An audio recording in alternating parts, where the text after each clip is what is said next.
ಪದವೀಧರ ಕ್ಷೇತ್ರ ಮತ್ತು ಶಿಕ್ಷಕರ ಕ್ಷೇತ್ರದ ನಮ್ಮ ಅಭ್ಯರ್ಥಿಗಳು ಆದೇವೇಗೌಡ ಮತ್ತು ವೈ ಎನ್ ನಾರಾಯಣಸ್ವಾಮಿಯವರ ಚುನಾವಣೆಯ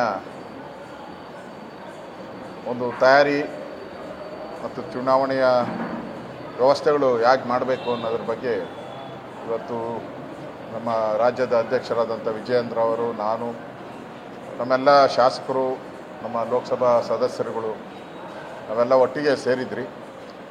ಈ ಎಲ್ಲ ಚುನಾವಣೆಯನ್ನು 5 ಚುನಾವಣೆಯನ್ನು 6 ಚುನಾವಣೆಯನ್ನು ನಾವು ಗೆಲ್ಲೋ ಅಂಥದ್ದಕ್ಕೆ ಏನೇನು ಪ್ರಯತ್ನ ಮಾಡಬೇಕು ಅದೆಲ್ಲ ಡಿಸ್ಕಸ್ ಮಾಡಿದಿರಿ. ಮತ್ತು ಪ್ರತಿ ಬೂತಲ್ಲೂ ಕೂಡ ಹೆಂಗೆ ಕೆಲಸ ಮಾಡಬೇಕು, ಪ್ರತಿ ಬೂತ್ಗೂ ಕೂಡ ಮತದಾರನ ಭೇಟಿ ಮಾಡಬೇಕು. ಇದು ಜನರಲ್ ಎಲೆಕ್ಷನ್ ಅಲ್ಲ, ಮತದಾರನ ಹುಡುಕಿ ಅವರನ್ನು ಕನ್ವಿನ್ಸ್ ಮಾಡೋ ಕೆಲಸನೂ ಕೂಡ ಕೂಡಲೇ ಮಾಡಬೇಕು.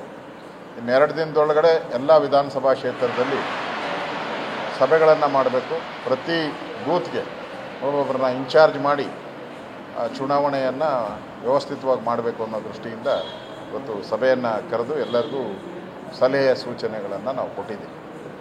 ಓಕೆ, ಆಯ್ತನಪ್ಪ.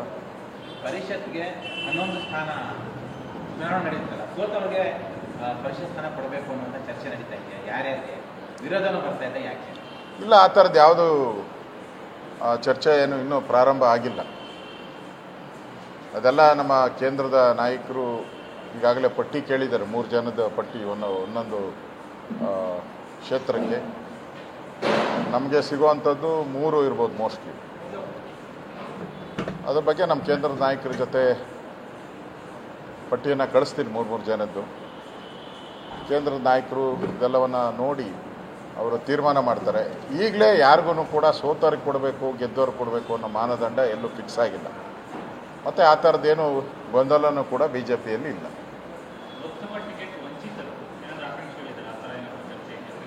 ಆ ಥರ ಏನೂ ಇಲ್ಲ, ಕೊಟ್ಟರೆ ಏನು ತಪ್ಪಿಲ್ಲ.